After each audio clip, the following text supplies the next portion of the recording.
toma la nacionalidad argentina.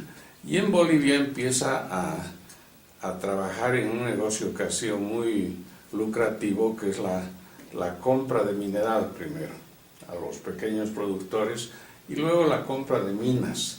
Termina siendo dueño del Cerro Rico de Potosí, de la empresa que manejaba el cerro. Y su fortuna llega a ser mayor que la de Carlos Víctor Aramayo. Sí.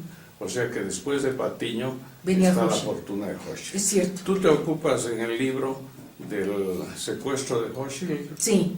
Sí. Cuando estuvo encarcelado, cuando estuvo condenado a muerte. En el gobierno de Bush. De Bush, que era su amigo, pero después Sí. hubo una especie de complot. Hubo un complot entre Aramayo y porque ellos estaban seguros que les iban a nacionalizar las minas, entonces los toman presos. Bueno, los obligan, no los llegaron a obligar porque se suicida Bush en interín, a la entrega obligatoria de divisas, ¿no? Ese fue el gran argumento, y Hochschild se opuso a esta entrega públicamente, por lo que Bush ordenó su fusilamiento. Exacto. Y hay una escena muy dramática que no sé si la cuentas, sí, del la gabinete cuento. Donde algunos llegaron, creo, a hincarse frente a Bush pidiéndole la Yo no sé de la libertad de... Yo no sé si se bueno, habrán hincado. en todo caso le rogaron. Se dice, y le rogaron, Sí. pero el gran defensor Sí. fue Dionisio Foglianini, que habló, que era amigo de Hochschild, y habló, porque al estilo militar, Bush dijo mañana a las 5 de la mañana al paredón, Sí. porque así son los militares, Sí, y más eran. No sé si seguirán. No, eran los militares, más aún los salidos de la guerra del Chaco. Sí. Entonces, se paró Foglianini y dijo todo lo que había hecho por Bolivia, todo el trabajo que había hecho, todo lo que hacía por los judíos, todo que les daba trabajo a todo, no solamente a bolivianos, sino le daba trabajo a los judíos, y que había ayudado al desarrollo de Oruro y de Potosí, y todos los ingresos que habían entrado al país, y que ayudaba a modernizar el país. Entonces ya Bush, que era un poco... se ablandó, y yo creo que Bush era un hombre muy conflictivo, yo creo que era un poco bipolar, ¿no? Porque de pronto odiaba a muerte y de pronto amaba a compasión. Era un hombre bipolar, porque horas antes estaba decidido a hacerlo fusilar, hasta que su propio gabinete en una reunión lo convence, afortunadamente lo convence de no fusilarlo, ¿no? Sí. Pero eso le costó una noche de cárcel, porque después estuvo preso en otras oportunidades, y fue muy duro para Hochschild, ¿no? El secuestro. Tremendo, claro. Además, claro, el siguiente episodio por el que ya Hochschild nunca más vuelve a Bolivia es el año 45 con Villarroel, cuando la policía de Villarroel, sin que lo sepa, como que contrata a un detective privado, lo secuestra a Bush y a Blum. A Hochschild y a Blum, a su gerente, y los tienen un par de... 40 días. Tienen como 40 días, los tienen secuestrados de casa en casa, pero lo tremendo es que eran Escobar y Eguino los que habían orquestado el secuestro. Sí. Y Villarroel no sabía. No sabía. Villarroel era un hombre muy ingenuo, era un hombre que... Tendrás que escribir otra novela que se llame Los Ingenuos. Que no sé, de Villarroel, de verdad. Sí. Era un hombre, yo no creo que Villarroel haya sido una mala persona. Sí. Yo creo que Villarroel era muy ingenuo, y era dominado por un entorno, y ese entorno era perverso, porque como fueron Escobar y Eguino, que al final terminaron colgados en el mismo farol que colgaron a Villarroel. Sí. Ellos fueron los que orquestaron el secuestro de los jefes de la policía. De Hochschild y de Blum, que era su mano derecha. Estuvieron más de 40 días presos. Y después salen a Chile y Hochschild no vuelve nunca más. hasta que se produce 6 años después o 7 la nacionalización de las minas. O sea que su empresa estuvo un poco estuvo en manos de los gerentes, que eran hombres de que confianza. obviamente no iban a invertir un centavo, ¿no? Nunca más. No sé si invertirían o no, No. pero ante lo que le había sucedido, ante lo que le había sucedido a Hochschild, que se fue para siempre, y yo creo que ya su interés en Bolivia ya era... Obviamente, declinó. Ahora, ¿por qué reivindicas tú la figura de Hochschild? A ver, porque tiene un episodio de su vida sí, que nadie conoce, que nadie conocía, que me lo han contado los propios judíos, mis amigos judíos, porque siempre se ha tenido la imagen de los varones del estaño, como decía Augusto Céspedes, que eran los enemigos de Bolivia. Montenegro decía que eran la antinación. Que es cierto que han manejado el país, que han explotado los minerales, es evidente que Patiño llegó a ser la quinta fortuna del planeta, es o también... más arriba todavía. Probablemente. Momento, sí. Probablemente. Sí. Es cierto. Sí. Es cierto. Pero nadie conocía este episodio humano tan extraordinario que tenía Hochschild con sus paisanos, con la gente, siendo ateo él, ¿no? Porque él no era creyente, y hizo un trabajo extraordinario, clandestino, ilegal, falsificando. Bueno, posiblemente, no sé si fue él, pero fue muy extraño en Sudamérica que el único país que en forma oficial invitó a los judíos a venir a este territorio fue Bolivia. Y eso fue mediante un decreto firmado en el gobierno de Toro, que Bush lo cumplió.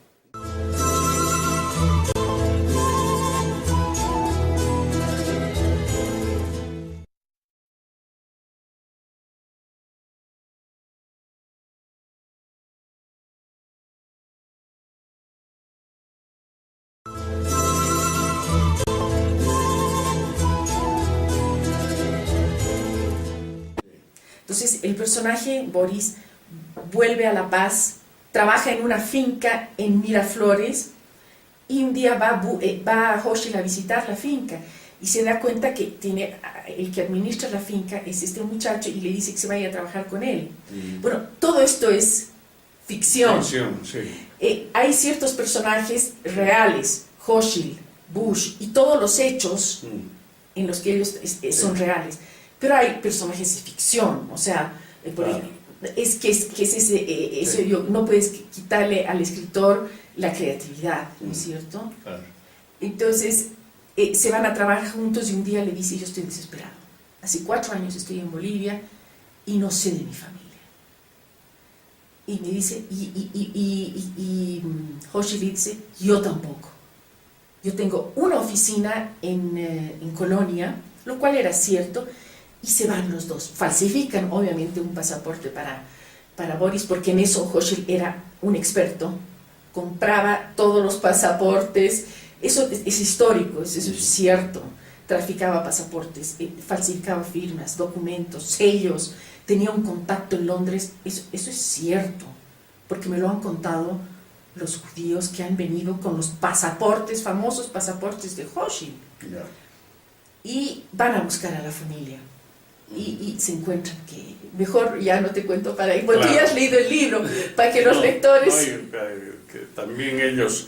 Hochschild ha sido absolutamente extraordinaria, porque de su dinero ayudaba a sus paisanos en combinación con una oficina en Nueva York y para traer los judíos. Y además no solamente eso, sino que les daba trabajo en sus empresas, en Bolivia, en Perú, en Chile, o sea, donde tenía minas, y instruyó. Bueno, yo conozco un caso de un amigo mío, gran amigo, que ya ha fallecido, que es Gutentag, ¿no? El editor. Él fue empleado de Hochschild cuando llegó a Bolivia. Muchos. Le dio trabajo. Muchos, y muchos les dio trabajo, y como dicen en la novela, no importa que sean violinistas o o lo que sea, hay que enseñarles a trabajar en las empresas. Ahora, él se sentía más cómodo trabajando, probablemente, creo yo, con gente, Claro, con sus sí. paisanos, ¿no? Sí. Aunque tenía su contraparte boliviana. Sí. Pero todos los hombres cercanos a él, Blum, todos eran judíos, ¿no? Sí. Eran los que eran sus hombres de confianza. Sí. Y los traía... Ahora, vayamos a la vida personal de él. Él tuvo un solo hijo, con el que se Claro, llevó muy mal. Gerardo nació en Chile y se vinieron a Bolivia, pero la madre murió de tuberculosis. Ajá. Y dejó a un muchachito, un niñito muy pequeño. chico.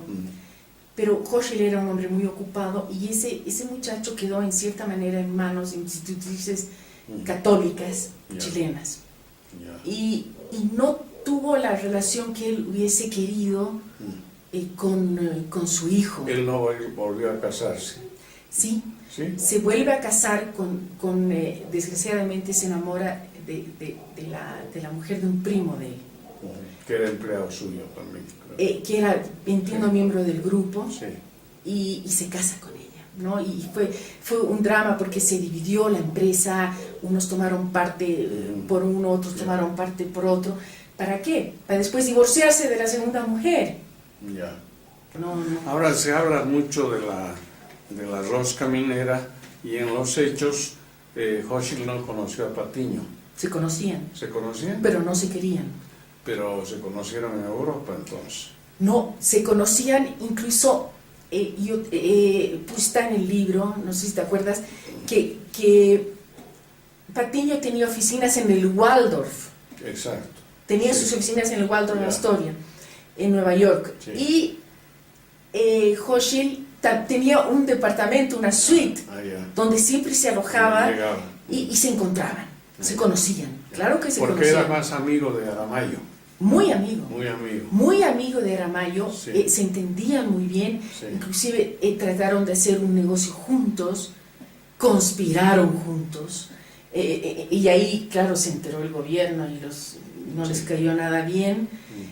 Conspiraron juntos porque tenían el temor de la nacionalización, Claro. mucho antes de lo que fue el Claro. año 52. Sí. Y dieron plata para que se un hiciese golpe. un golpe, ¿no? Sí. Pero y los delataron y se frustró el golpe, pero eran muy amigos. Prueba clara que es cuando lo secuestran a Hochschild, el grupo que estaba haciendo el seguimiento le hacen saber a Aramayo y le dicen, Aramayo estaba desesperado, le dicen que se vaya. Le dicen que se vaya de Bolivia porque él podría ser el próximo en ser secuestrado. Como que el 9 de abril él partió en su auto desde Tupiza hasta Buenos Aires. Claro. No paró. Bueno, vamos a dejar sin relatar muchas cosas porque es bueno que los lectores se enteren personalmente. Pero hay un episodio que me ha llamado la atención fuera de la novela. Yo te oí hablar del Maco Gutiérrez, que fue un guerrillero de los años 70, era tu pariente. Me han dicho que los nietos de Raúl Castro son hijos ¿Es verdad? de un boliviano, Es no es de Maco. Del Juan Maco.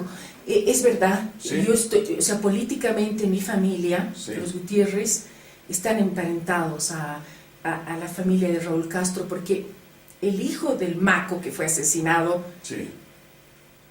cruelmente cuando la dictadura de Banzer, cuando él estaba... ¿Él era del grupo de Teoponte o de antes? No sé, pero él era un profesor universitario de arquitectura y él estaba huyendo por el desaguadero y le dispararon, sin preguntarle, le dispararon, y él estaba casado con una señora chilena, tiene 2 hijos.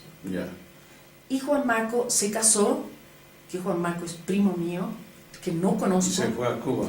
Se fueron con la madre, los 3 se fueron a vivir a Cuba. Y Juan Maco, que es primo mío, a quien no conozco, cuando fui a Cuba con el canciller traté de conocerlo y no fue posible. ¿Con qué canciller fuiste? Yo con Antonio Aranina. Ah, ya. Yo trabajaba en el ministerio y le pedí que quería ir a buscar a mi familia. Ya. Y no fue posible encontrar a él, pero sí conocí a su hija. Pero esta gente, ¿de quién desciende? La hija de Raúl Castro, Sí, es casada con Juan Maco, con mi primo. Ah, ya. Hijo del asesinado. Exacto. Ah, ya. Y ¿Qué apellido? Gutiérrez, pues. Gutiérrez. O sea que mi también. sobrina, Sí, la hija de mi primo Juan Maco, sí. es Castro Gutiérrez. Ah, ya. Pero se ha separado. O sea, Juan Maco se separó. Y cuando yo fui a Cuba, estuve con la mujer de Raúl Castro, que murió de cáncer, con Lima Espín, y me dijo, nosotros queremos a Juan Maco como a un hijo. Y en esa oportunidad vino Fidel a la embajada, vino porque bueno, estaba Antonio Araniva, que era el canciller, vino Fidel Castro, porque Castro es así, era así, Sí, ¿no? Sí. Y se presentaba, era la noche. así, es un personaje Sí. muy interesante. Se apareció en la embajada, vino y lo conocimos y estuve con él, y yo le dije del parentesco que había entre, y me dijo que él lo sabía, que él sabía el parentesco. Bueno, entonces esa pareja se ha divorciado, pero tienen hijos. Tiene O sea, una niñita. Los nietos de Raúl. Ah, Claro, una niñita que, no, ella debe tener ahora, yo la conocí cuando tenía unos 13 años, ahora debe tener unos 20 y tantos. Y yo la conocí y me dijo, fue muy curioso porque le dije, yo soy boliviana, tu papá es boliviano y es mi primo. Y ella me dijo, mi papá es chileno. No, le dije, tu papá es boliviano y tenemos el mismo apellido, somos los mismos, somos el Maco Gutiérrez, todos somos los mismos Gutiérrez. Muy bien, se nos ha ido el tiempo, Verónica. Felicidades otra vez. Muchísimas gracias No, por esta reunión tan agradable, tan encantado. entrañable. Muchas gracias, Bueno. querido Mariano. Muy bien.